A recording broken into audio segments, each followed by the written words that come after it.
Good evening, and welcome to the 2010 Distinguished Teaching Awards ceremony. I am Jill Stoner, Chair of the Committee on Teaching this year. Joining me on stage is Stephen Welter, Vice Chair of the Committee and incoming Chair for next year. There are many rewarding opportunities for academic service on the Berkeley campus, but in my opinion, none is as inspiring as the selection of our distinguished teachers. Berkeley faculty take teaching seriously and do it well, but some do it in very special ways, creating for students significant occasions, not just in the most dramatic venue of the large lecture hall, but in the intimacy of private conversations during office hours, in group advising sessions with graduate students, in those seminars where we ourselves again learn to ask the questions for which there are no easy answers, and in those wonderful moments in the laboratory where teaching and research blend into a seamless hybrid mode of intellectual inquiry. As always, this year's recipients of the Distinguished Teaching Award are the best of the best. They weave the ordinary substances of dirt and money into fantastic stories about the world in which we live. They untangle the dense and mysterious worlds of syntax and artificial intelligence into intelligible yet fascinating threads. They are from remarkably distinct disciplines, but all share these qualities. Together with their students, they are co-producers of knowledge. They foster an enterprise of shared consciousness. They prove the paradox that even competition is most rewarding in the spirit of collaboration. They demonstrate that the classroom is the site of mutual respect and magical moments. And they not only believe, but prove that teaching is a transformative act. We are so fortunate to have them among us. The first DTA ceremony was held in 1959, so this tradition of honoring teaching excellence at Berkeley has now passed its half-century mark. This year, the ceremony holds special importance.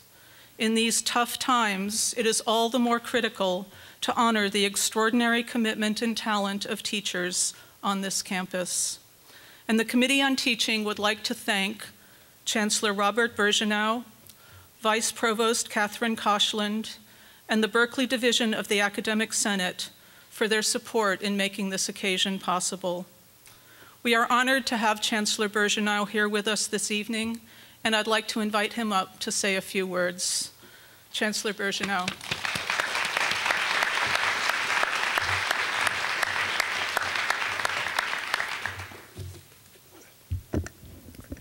Thank you, Jill. I must say this is one of the events that I enjoy the most each year because in my career I managed to be a good teacher but never a distinguished teacher. So I like to be able to celebrate and listen to people who do teaching so well.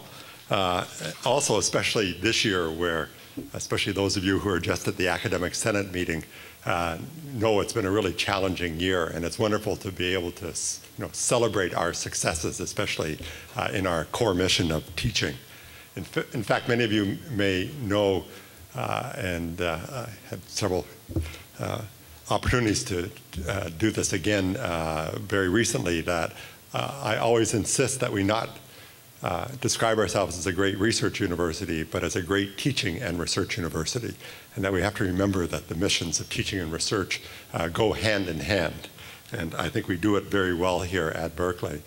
For any of you who looked at the Berkeley blog today, it focused on the question of what constitutes distinguished teaching, and there's a particularly inspiring entry by Dave Patterson, who's sitting here, and a former Distinguished Teaching Awardee. And he identifies many of our most distinguished research award winners as also recipients of the Distinguished Teaching Award. And he concludes, and I quote, "Outstanding teachers may simply be outstanding at everything they do." And I think that's a good theme for today. Also, one thing that you may like to know, which we haven't actually, because we haven't completed it yet, advertised is that, of course, we have a large number of chairs here at Berkeley which honor faculty who have made unusual, at least distinguished contributions to research. And a conspicuous absence was having an equivalent set of chairs for people who excel in teaching. So we've been working on this, and we actually have so far 4 chairs, and I have a proposal out to a prospective donor, which I'm optimistic about, for another 4 chairs. So we'll have a collegium of 8 endowed chairs of people who where the criteria for the chair, of course, we expect everybody to be a great scholar at Berkeley, but the criteria for the chair will be distinction in teaching. And we hope that this group, this collegium, will then basically be a teaching brain trust that will advise all of department heads and deans. And so,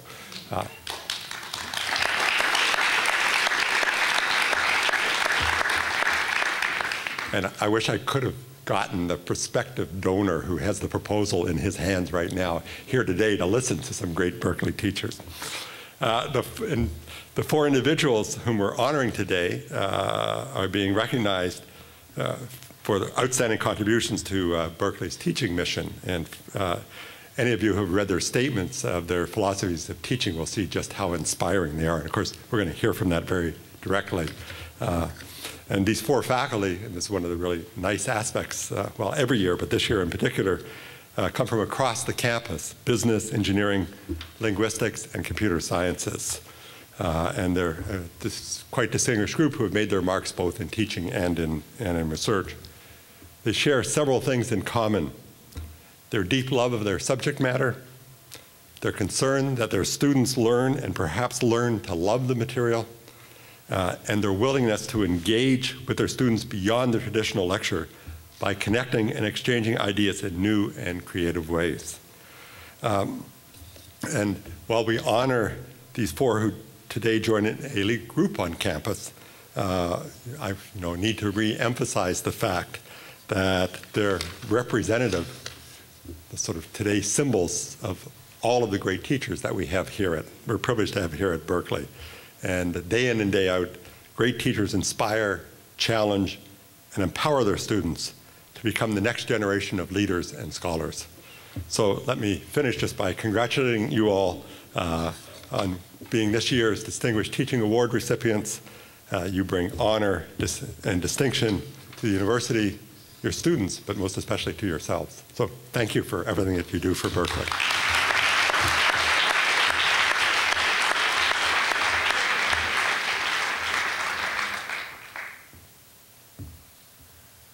One of the very special parts of the DTA ceremony is a video produced by Dan Kraus that honors this year's recipients. Please enjoy.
When I first showed up at Berkeley, and I'd just been a grad student and now I was a professor, but I didn't feel like a professor. I felt like the missing link, right? The thing that was neither graduate student nor professor. Maybe we input it as some You felt like you had to be something that was so different than what you had just been a month before. That was a challenge. Okay, so in this case, we input a reward. I over-prepare like most young professors. I have too many PowerPoint slides. I spoke way too fast.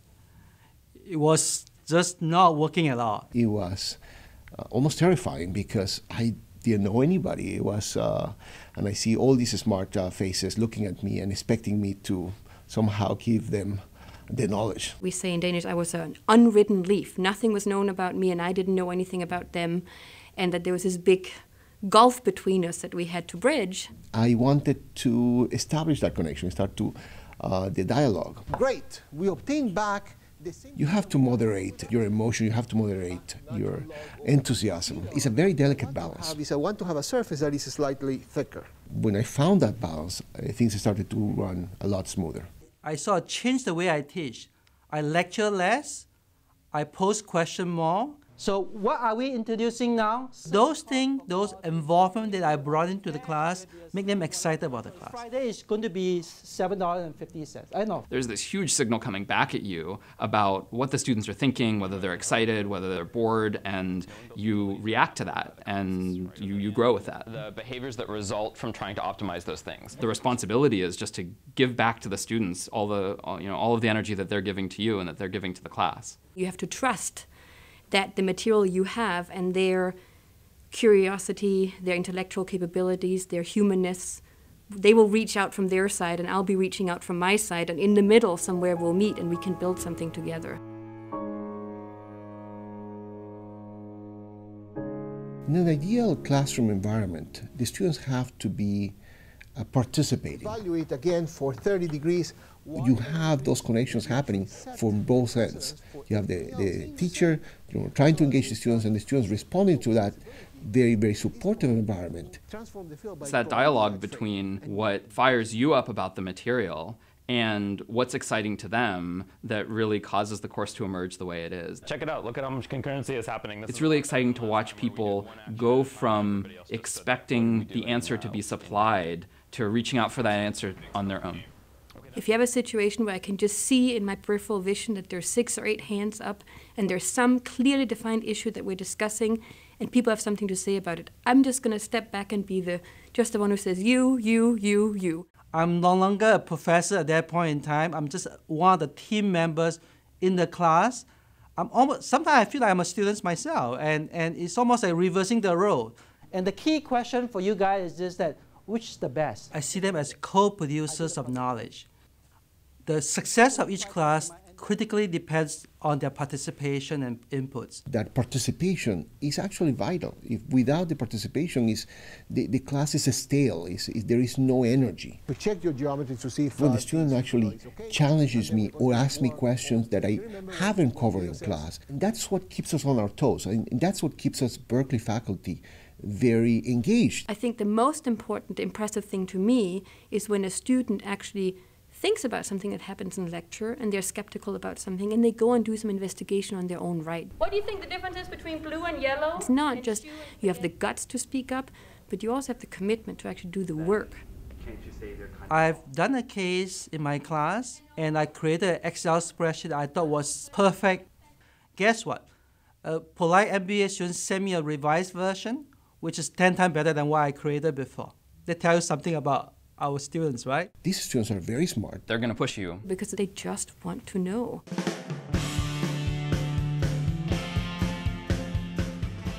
If I had to distill as much as I could what the overall lesson that I would like to convey is respect. It's respect for the data, for sound reasoning, for other people's opinions, and humility in the face of how complex the world is.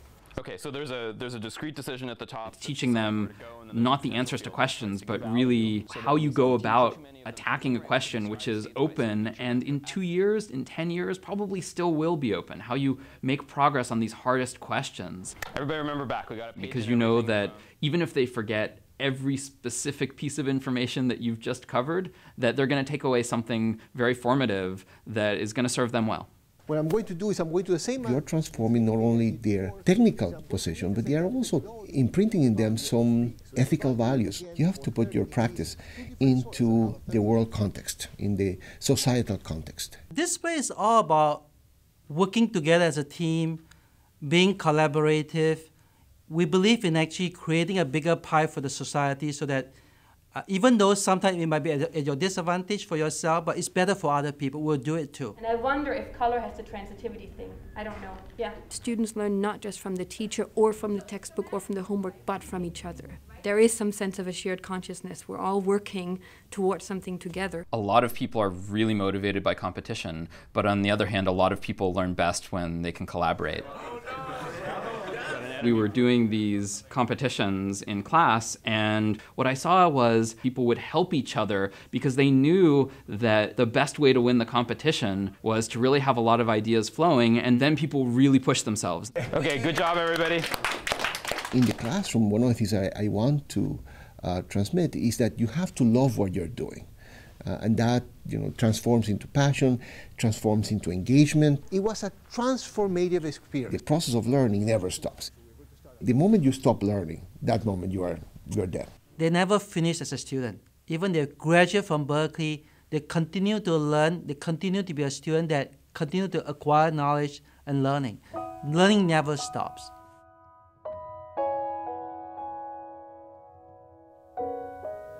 When you have that magical moment in which you can transmit the picture that you have in your mind into somebody else's mind through ether, and all of a sudden that person gets exactly the same picture that you have in your mind, that's a wonderful moment. That's a magical moment. I think it's the most exciting experience there is.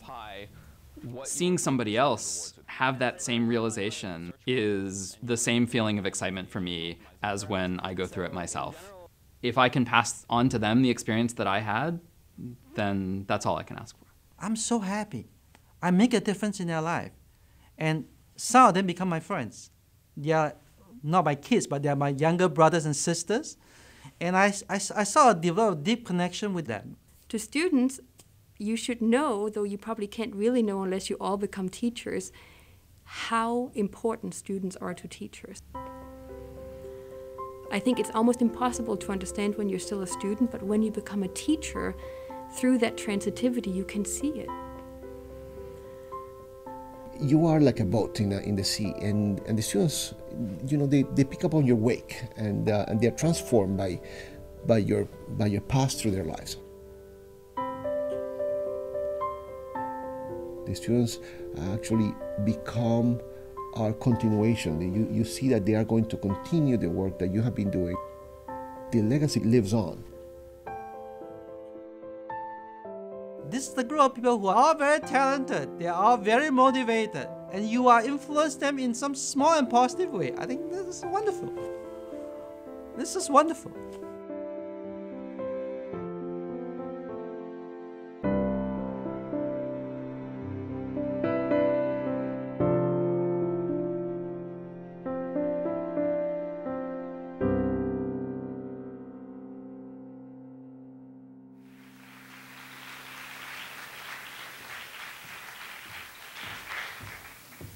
It's always very beautiful, but this time it was especially beautiful.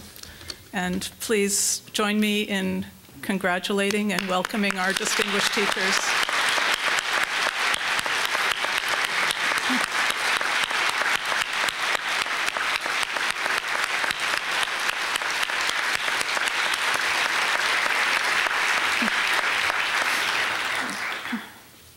You may have noticed I had a preview of the video yesterday, and I plagiarized a few phrases for my opening remarks because they were so beautifully eloquent.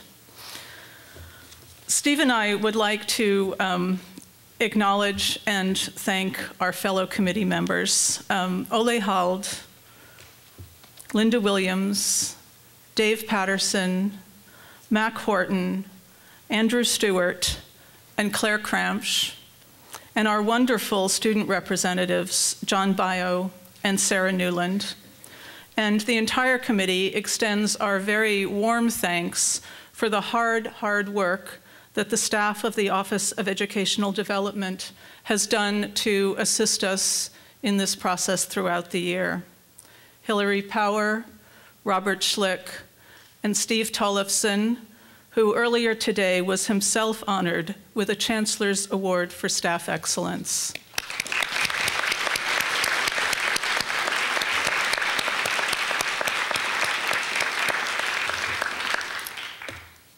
As I mentioned earlier, collaborating in the selection of our distinguished teachers is an extremely rewarding process, but it is also time-consuming.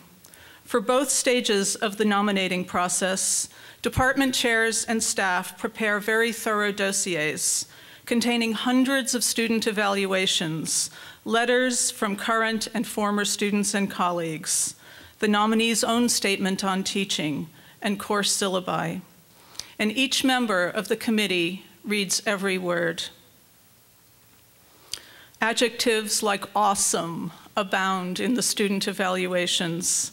But being good academics, we're also looking for substance. We pay attention to those files that contain details about the impact of the course and the instructor on the lives of the students, both while at the university and after they move on. In the spring, we all visit one class of each of the finalists. We emerge with a deeper sense of these individuals as teachers and as human beings. During our deliberations, a member of the committee will often say, "I know nothing about this candidate's field, but now I really want to take this class." This year in the process, we had 4 finalists move into the second stage in the spring. We're giving 4 awards. We love it when that happens.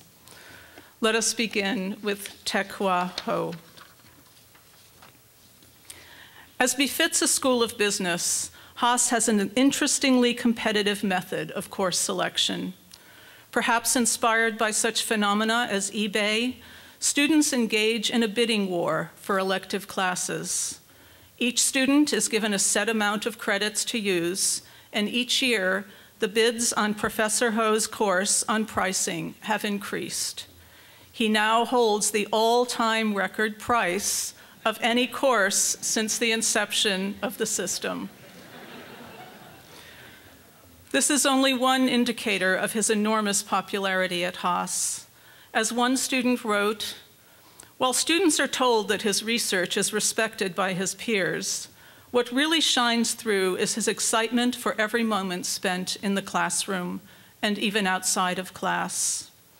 Reading his file, it became clear that these moments occur not only during office hours, but by email, by special appointments off campus and on, and that such moments continue long after the student has graduated. He prefers for his students to call him Teck, so I know that he will not mind if we do so now. Teck has a knack for naming things, and both the nominating letters and course evaluations repeatedly cite 2 such features of his pedagogy. First are the, perhaps ironically named, lucky stars. 8 students randomly selected to be called on to discuss material for a given class. One would think this would intimidate students, but in fact, they continually refer to it as a key component of Teck's effective teaching style. Second, he ends each class with what he calls a punchline slide to recap the key lessons of the day. Again, many students remark that this simple summary technique captures the essence of what is extremely difficult material. Those of us not in the business world might think that humor in the Haas School is rare, but again and again, students cite Teck's integration of humor with the serious stuff of his course material. He does it seamlessly, not as a performer, but as a teacher. This quality was clear to those of us who visited his class. His humor is combined with knowledge, charm, and humility. Together, these account for his uncanny ability to breathe life into the substance of pricing. Let me quote from another student letter. "When I was looking for a job, I knew I was lucky to receive his help, but not special. As I have witnessed many times, Teck regularly goes out of his way to support his students. He delivers this joy, respect, and wisdom again and again." Yet another student writes, "It was truly an honor to have him as my teacher." Please join me in honoring him now.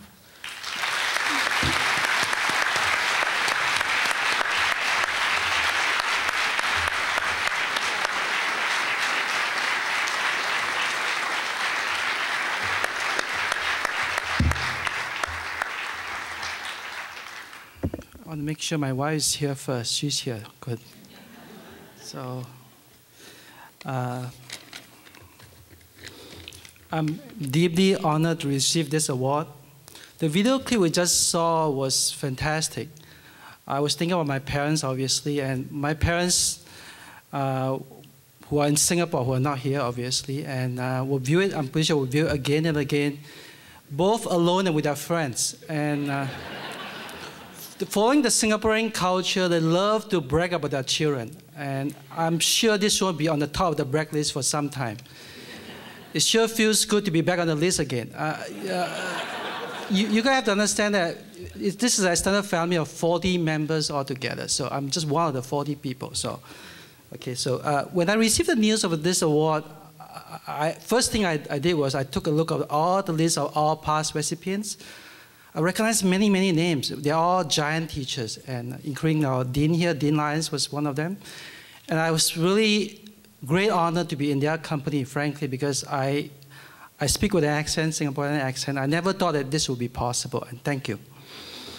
I want to take a moment to thank many people for their support. And first, I want to thank all my Haas students. Are you guys here? Good. Thank you. Berkeley Haas students are truly different. I taught at some private school. I have to say that they are different in a few dimensions here. So they defy the stereotype of a typical business student. They are smart but humble, confidence without attitude, and most important of all, they care about other people. I really want to emphasize that. It's really a joy to teach them week after week. It's nice. And I actually also thought about trying to bring my Chinese kind of language expertise here a little bit. So Chinese scholars over the last 5,000 years have captured the word knowledge using two distinct Chinese characters. The word is called 学问. The first word literally means learning, and the second word means asking questions. So the way I see this, my receiving of this award is really my students' passion for learning and asking questions. Really, thank you. And I also want to thank Haas School Dean's Office for their outstanding support. Dean Lyons is there. He's always been a champion for excellent teaching at Haas. And my colleague Ganesh Iyer, I think he's also here. He has put in a lot of efforts in writing out the nomination. And Jay Stowski, Marian Hausman, and Christine Romero for their time in making the paper ready for the nomination. I'm also grateful to Julia Min, Huang, she's there, and Dan Sullivan, Laura Gardner, and my colleagues in the marketing group for their friendship and support. They are truly nice people, and they remind me every day why Berkeley is such a special place to work.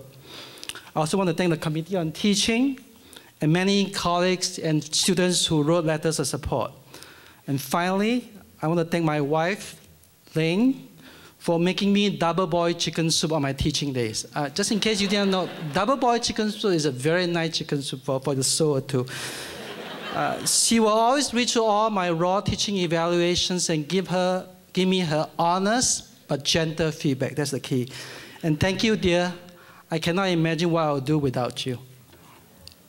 Ling and I are blessed by the Lord with two excellent children, Grace and Daniel. And one of the greatest satisfaction of receiving this award is that my daughter Grace, she's there too, who's a senior here, go Bears, is now interested in what I do and asked to audit my class. And this is perhaps the best compliment I have received from her in a long, long time. And I also hope that my son Daniel will be excited about me offering him to teach him calculus this coming year. And thank you, and enjoy the rest of the evening.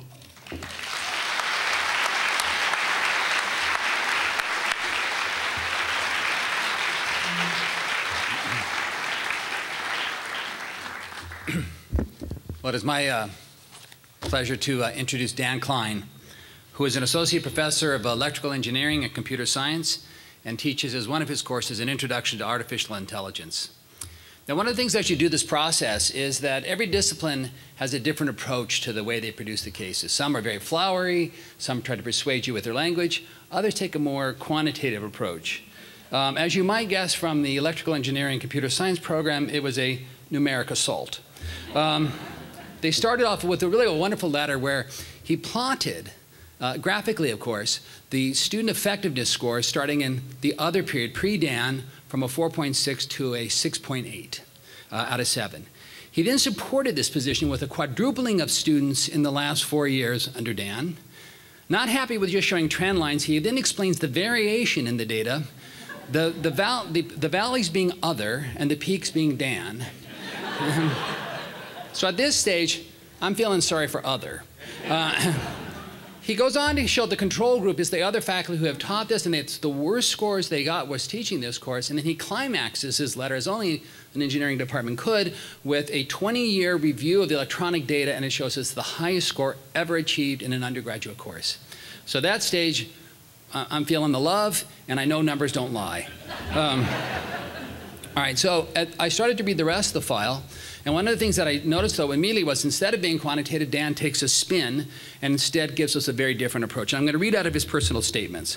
It says, beyond materials and lectures, students take courses in a social context, with friends, with rivals, with total strangers, but always with other people.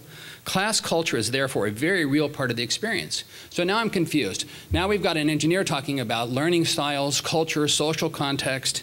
And of course, students' preferences vary. Some students are motivated by competition. Others enjoy teamwork. And Dan goes on to say, I try to encourage a culture that supports and engages both strategies. For example, group assignments make learning more a collaborative experience, while extra credit tournaments let individual students really show their stuff. Now, you got a hint of it in the talk where he referred to tournaments that he runs, and those are game tournaments where the students actually program artificial agents to either defend or attack as part of this Pac-Man game. Now, the students I was there the day they were awarding it, and they were showing the outcome of those games, and I can tell you, it was really interesting. You could almost feel the admiration of the students when all of a sudden these agents would start to do amazing things, one winning and the other one unfortunately losing, but you could feel that the creativity, the pleasure, the engagement that Dan had nurtured was reflected not in the game, but in the process and the collegiality that that room had become invested with. Just to give you a few cults to know I was on the right track, it said Pac-Man is a cult phenomenon. This is one of the students. Everyone who has taken it will smile when I mention it. And again, we're back to this same word as I can't possibly overstress the awesomeness, which I'm sure is a word. Other students' comments, I think it's a little bit longer, but I think it's important. It says, Professor Klein's accomplishments in the classrooms alone would be enough to merit a teaching award, but what truly sets him apart is his commitment outside the classroom.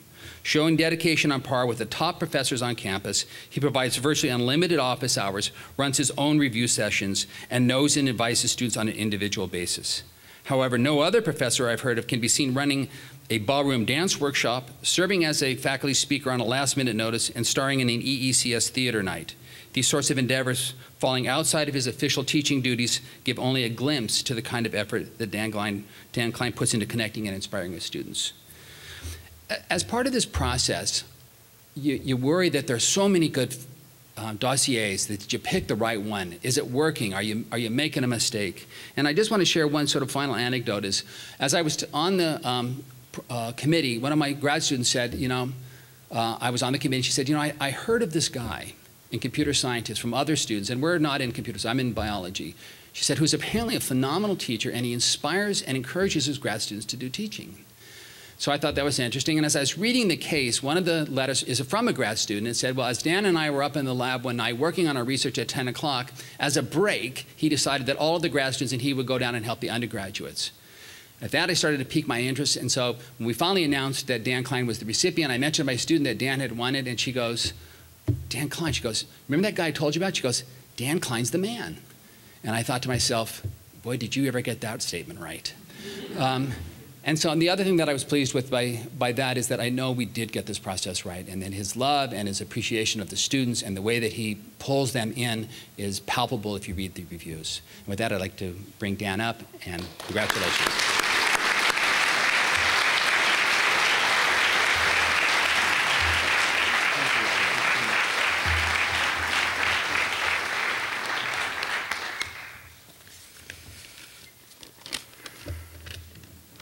Wow, this is just like lecture, except I guess probably most of you didn't think I owned a tie. I actually wasn't sure I owned a tie. I also really only have one thing to say, though I'm going to say it a lot, which is thank you. First, I guess I just want to say I'm really excited about this award, maybe unreasonably excited. I think the reason why I get so excited about this kind of thing is, as a researcher, you're always having your research evaluated, your ideas, your papers, and somehow it's not too hard to have a thick skin about that, right? It's your ideas, it's your papers, but it's not you. When your teaching gets evaluated, I don't know, that's something different. That's something really personal. And I feel like when somebody is evaluating my teaching, I'm reading a teaching evaluation or speaking to somebody about this, that it goes really right to the heart. And I really just couldn't be happier that all of my students and colleagues and these great distinguished teachers on the committee had such encouraging things to say about me. Oh, I've got a lot of people to thank. I said I was going to thank a lot of people. I'm going to start at the beginning, and I mean the beginning. I'm going to thank my mom, who's out there. She's out there somewhere. Hi, Mom. So she was my first teacher. In fact, one of my first memories was her driving me to soccer practice and teaching me about square roots. The square roots thing worked out. The soccer thing did not.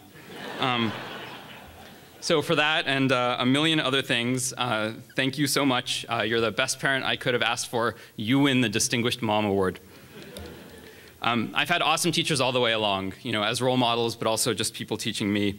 I went to Mount Lebanon High School, which is an exceptional public school in Pittsburgh, the Pittsburgh in Pennsylvania, not the one out here. I kind of think of it as the Berkeley of high schools. In particular, it's characterized by excellence and really valuing excellence in both education and learning. It's a fantastic public school, and they even made an amazing choice of school colors of blue and gold. So again, surrounded by great role models, not only in high school, in college, in grad school. And that brings me here. And I see a lot of my students out there now, and I just want to tell all of you that I can't thank you enough for supporting me, but really more than anything else, I can't thank you enough for being such a joy to teach. I can't put into words what a difference it makes when you get up to teach people and you can tell that they're there to learn and they'll learn as much as you can, as much as you can say to them, and it's a joy. Now you might wonder how one person teaches a 200+ person class, and there's a secret. It's not possible and it doesn't happen. So the way this works is we have GSIs, so that it stands for Graduate Student Instructor. We don't say TA, Teaching Assistant here, and I think that's wise because the GSIs here really are instructors and they're the ones who make this thing work. And I've had the best GSIs, some of them are here, so thank you to all of you. I particularly want to call out to John De Niro, who helped build a lot of this Pac-Man machinery, which people tell me is a cult phenomenon. In addition, my GSIs, a lot of you, also a lot of my PhD graduate students are here, and I just couldn't be happier and more proud of you guys. I want to quickly say that EECS as a department is a great place to be a teacher. It's a department that really values teaching. I mean, I guess you can see this, that we have a lot of recipients of this award in the past, which is actually kind of intimidating when I won it. I want to thank Heather Levine for putting together this application. You guys have no idea how much work goes into this application, and Heather did an amazing amount. My colleagues for supporting me with advice and letters. David Wagner wrote my original nomination, but also Jitendra Malik, Stuart Russell, and a bunch of other people for writing supportive letters. EECS is like a family, and I couldn't really be happier there. Finally, to finish off, I would like to thank my wife, Jennifer, who is also here. I want to thank you for being proud of me rather than angry at me for spending so many hours on class. In particular, I have this bad habit of spending a lot of hours, which in computer science I would characterize as evening, but I recognize that the rest of the world considers them morning. Teaching turns out to be this kind of thing where if you're doing it really well, it still takes a lot of time, and experience doesn't make it faster. In fact, it makes you appreciate why you need to really kind of make sure to connect to everybody. So, so Jen, I couldn't do any of this without you, and thank you. Let me just finish by saying that teaching has a lot of rewards. We wouldn't have gone into this endeavor if it didn't. Most of those awards are very internal, right? The feedback you get, the experience you get teaching a class. But it's really rare to get confirmation from the outside world that this thing that you really love, that you're actually doing it kind of okay, and that other people are kind of along for the ride with you. And I think the best thing about this award is just that signal coming back, saying that it's not just that I love it, it's that some students out there are also enjoying these classes. So thanks to all of you.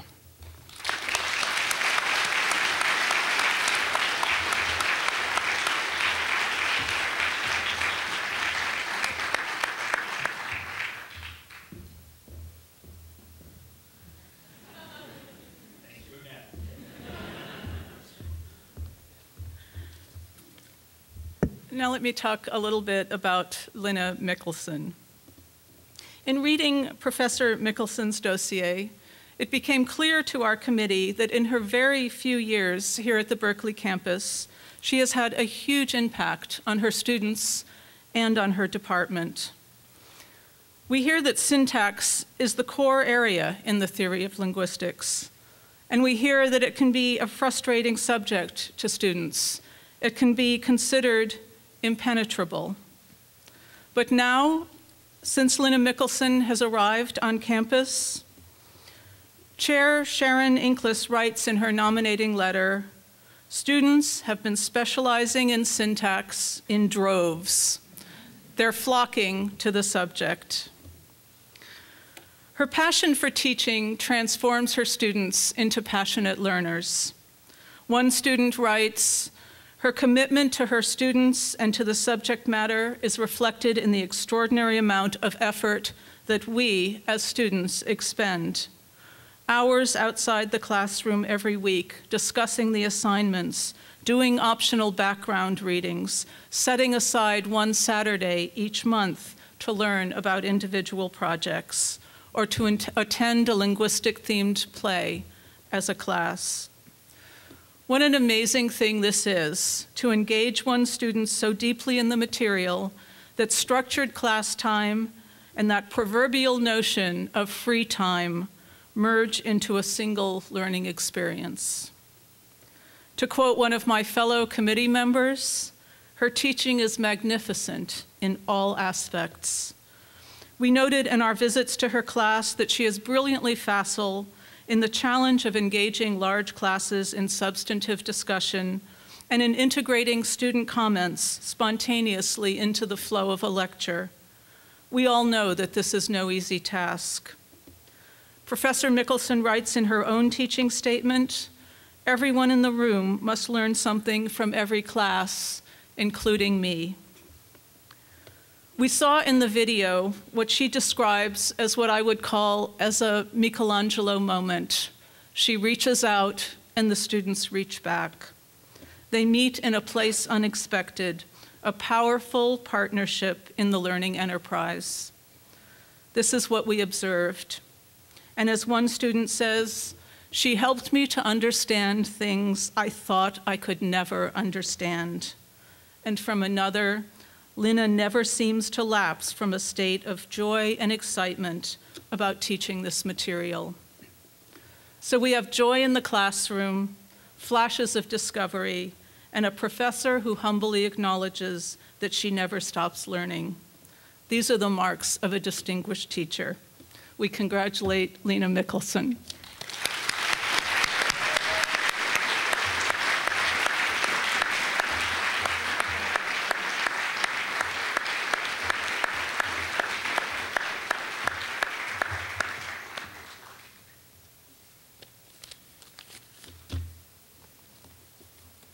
Notes, where are you?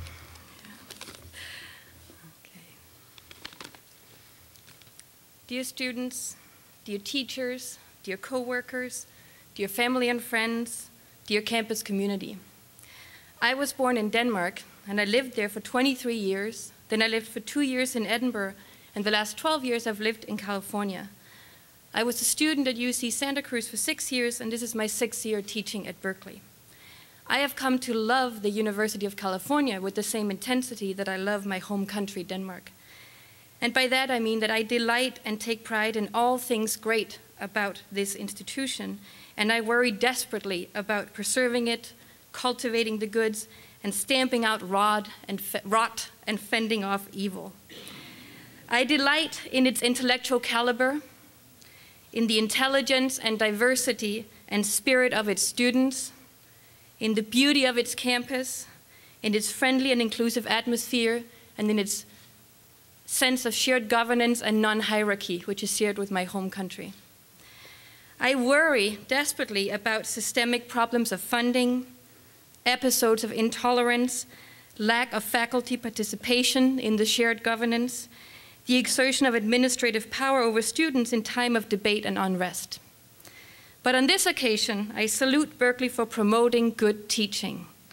And to my mind, good teaching takes three things.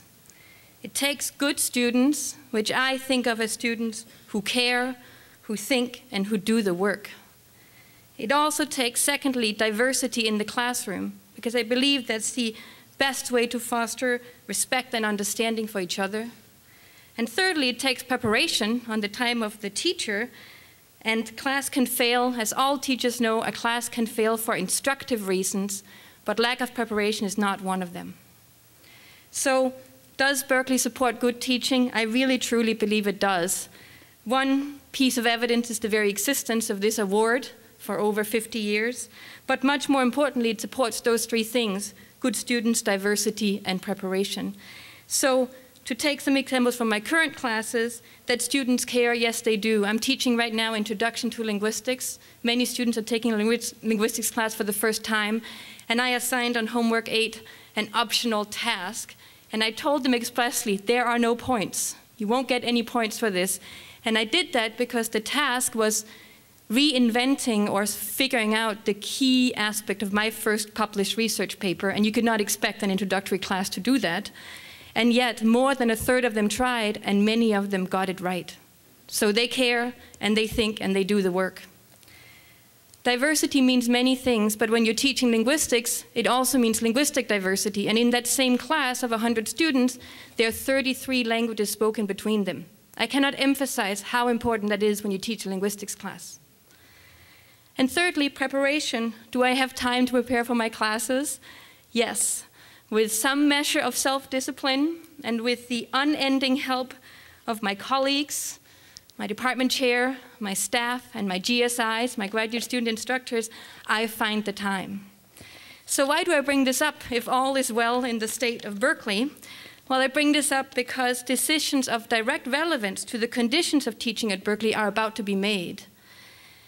As has been mentioned before, the final diagnostic report of the Operational Excellence Steering Committee was released 10 days ago, and the initial recommendations of the UC Committee of the Future were discussed at this afternoon's Senate meeting.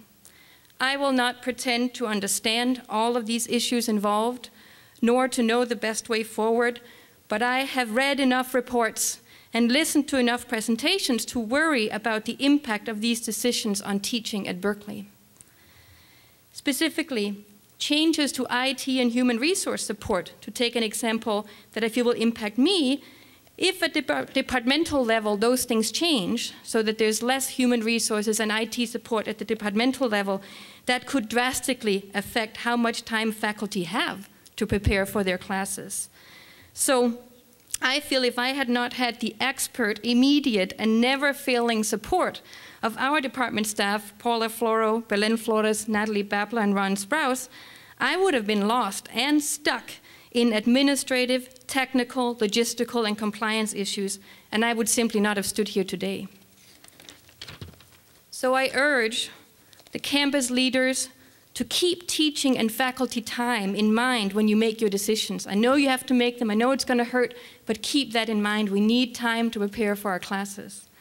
When I lived in Santa Cruz, there was a campaign to keep Santa Cruz weird, and that's Santa Cruz the town, not the university. And I call on all of us, and especially the campus leadership, to keep Berkeley strong. And when that comes to teaching, that means keep attracting those good students who care, who think, and who do the work. And keep our classrooms diverse by keeping Berkeley accessible to students from all walks of life. And finally, keep supporting faculty at the local level so that we can have time to do one of the main things we were hired to do, namely teach. Thank you.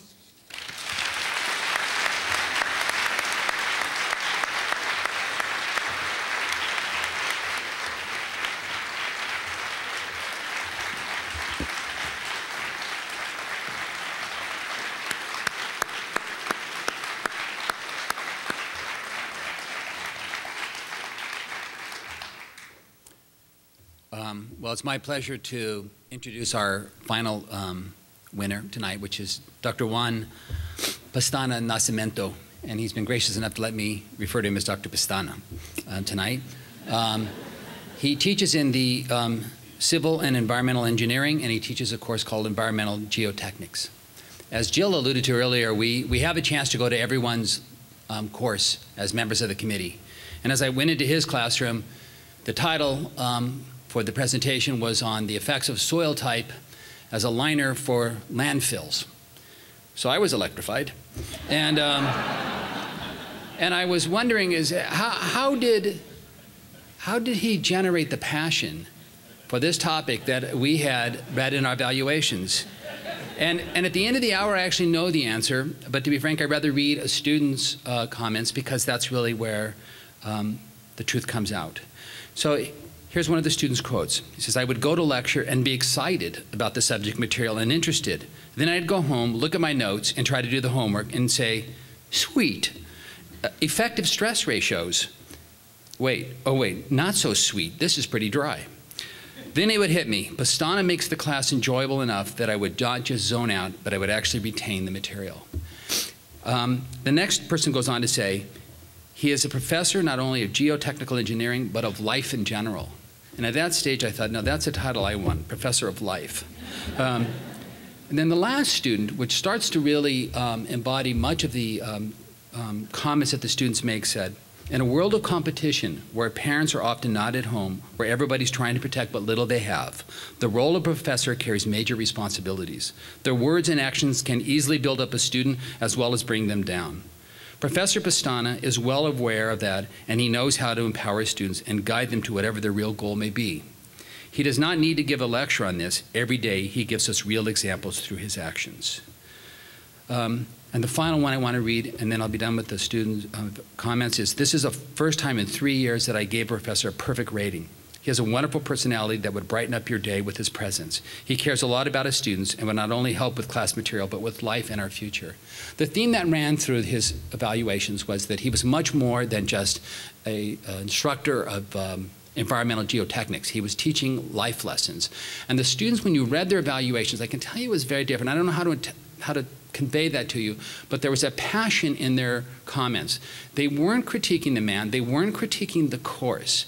They were trying to pay back. They were hoping some bureaucrat somewhere would read these evaluations and reward him. And so all I can tell them is, we heard it, we're trying, and the things that they felt, clearly he felt also.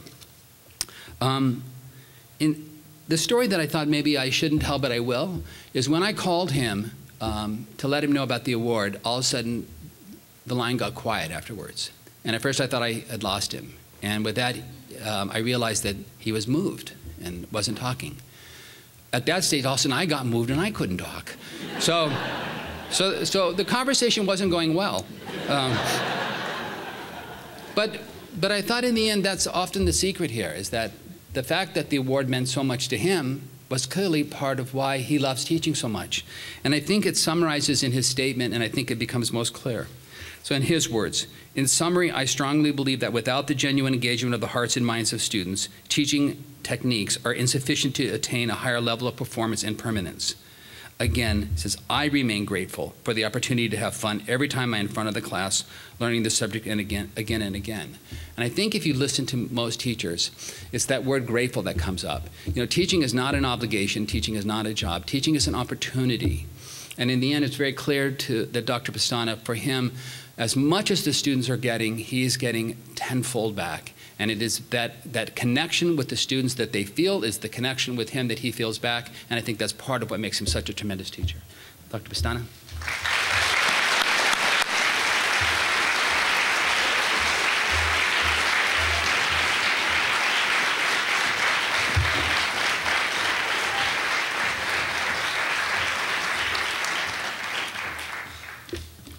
I had almost forgotten that. He kept asking me if I was okay. Is there somebody there? The first thing I have to say is that although you see 4 professors here, we should not forget that there were many people nominated, and all these professors were outstanding teachers in the classroom. And one of the things that Berkeley should be proud of is that any professor at Berkeley, even an average professor, would be an excellent professor in any other institution. So I feel humbled by this honor and being selected as one of the recipients.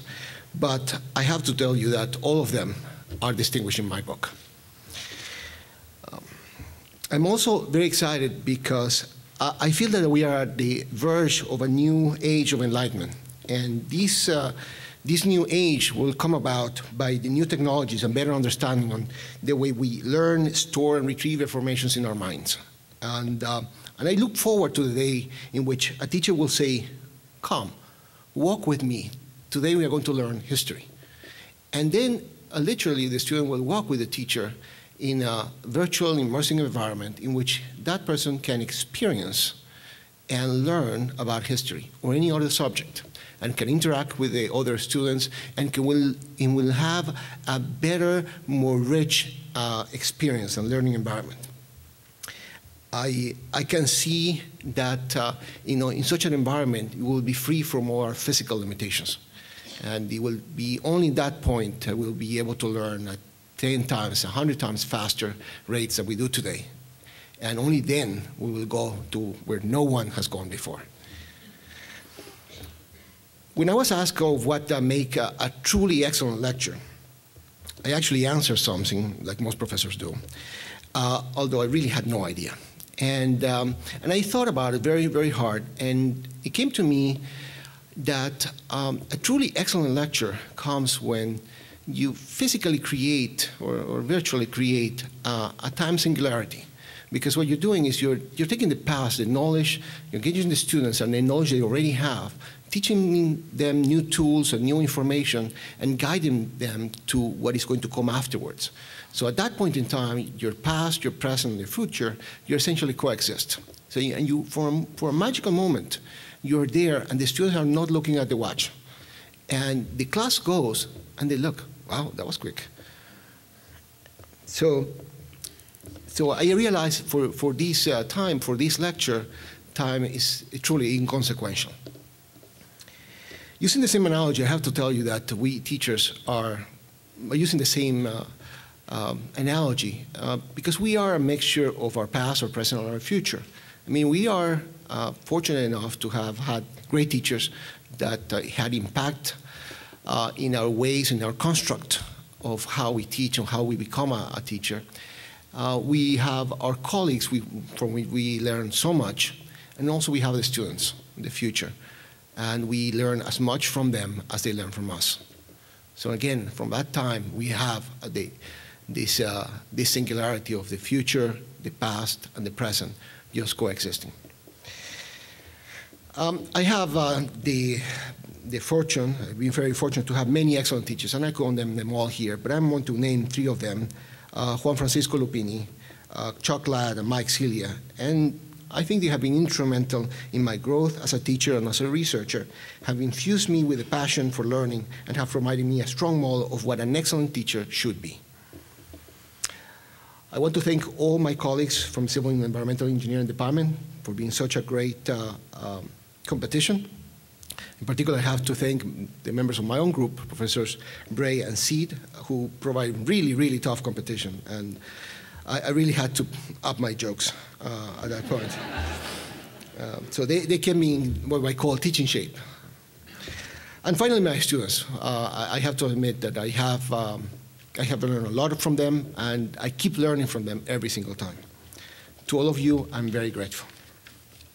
I have to admit that being here is actually very humbling, especially if you consider the fact that 16 years ago, I got a call from the then department chair in civil engineering asking me for an interview to come here at Berkeley. And of course, my wife, very supportive, he was trying to essentially moderate the expectations. I said, yes, go there and go on interview. San Francisco is a beautiful place. But don't worry, they're never going to hire you. So again, she was trying to soften the blow if something happened. Although I'm delighted to receive this award, I have to take that the honor that comes with the award, I keep nothing for myself. I have to give it to the people that truly deserve it, and that's my closest family, who had kept me honest, grounded, and deeply humble by constantly reminding me of the things I cannot explain well yet. To my mother, whom I have not been able to explain why I did a doctorate in soils. Why? Are they sick? Or how come I'm still at school, but I do have a job?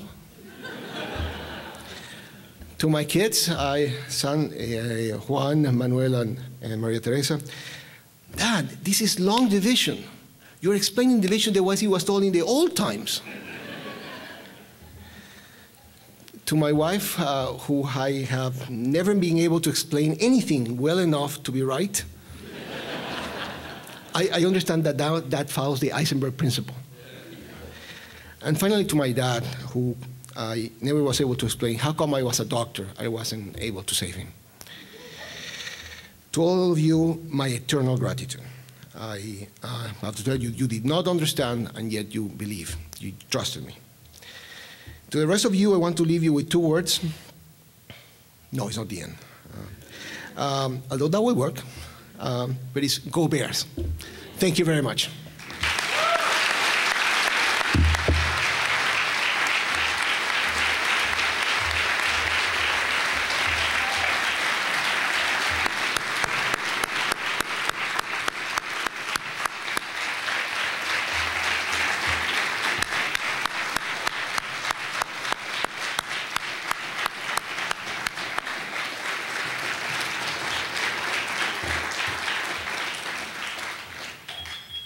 That was good. It's now my pleasure to actually introduce a partner we've had for almost 40 years affiliated with our program, and that is the Alumni Association. And with that, I'd like to introduce the president of the California Alumni Association, which is, Alan Mickelsen.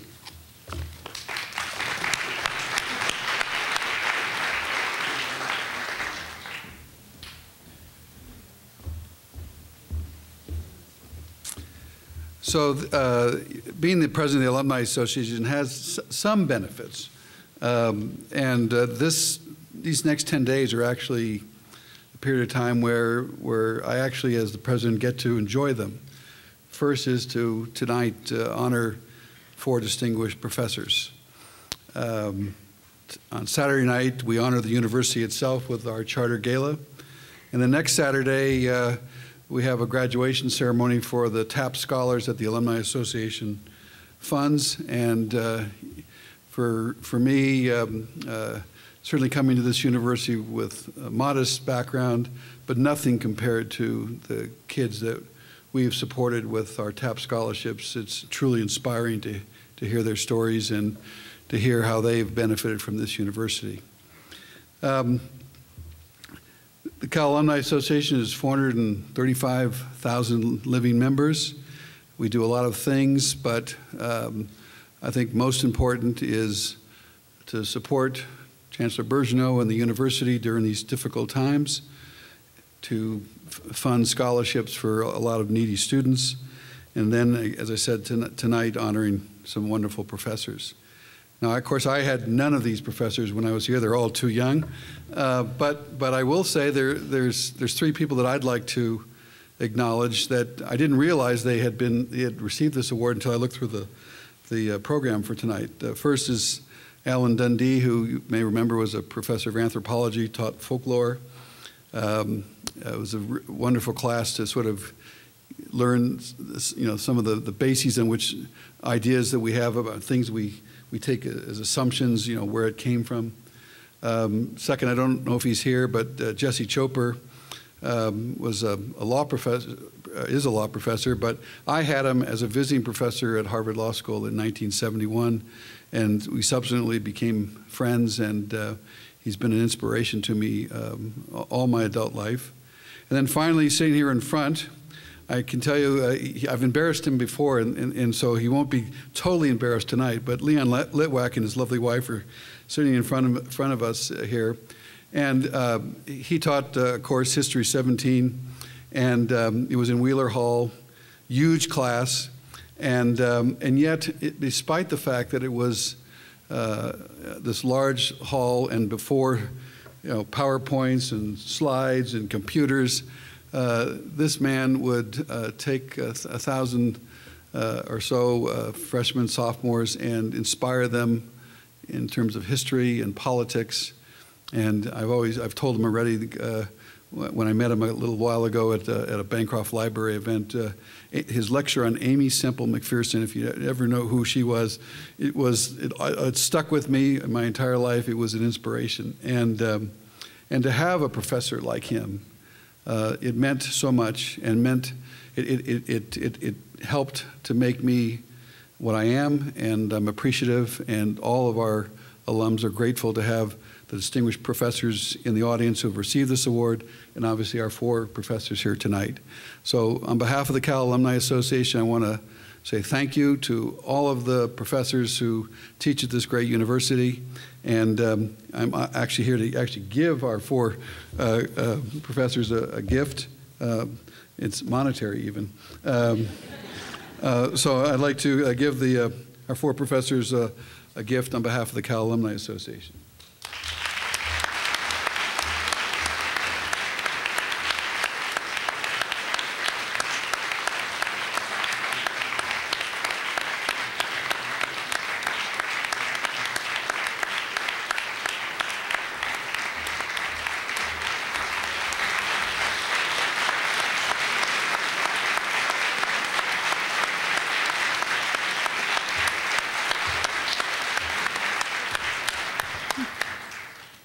So we're going to end a little bit differently this year from ceremonies in the past.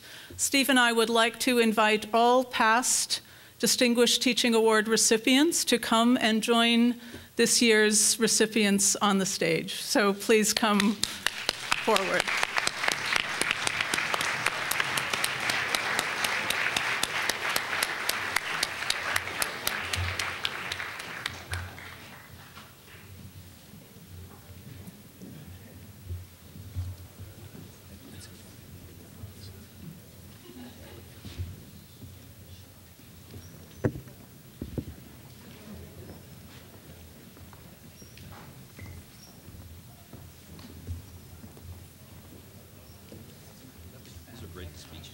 Thank you.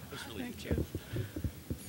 So we have several decades, maybe, of distinguished teaching here. Can we give them all a huge round of applause?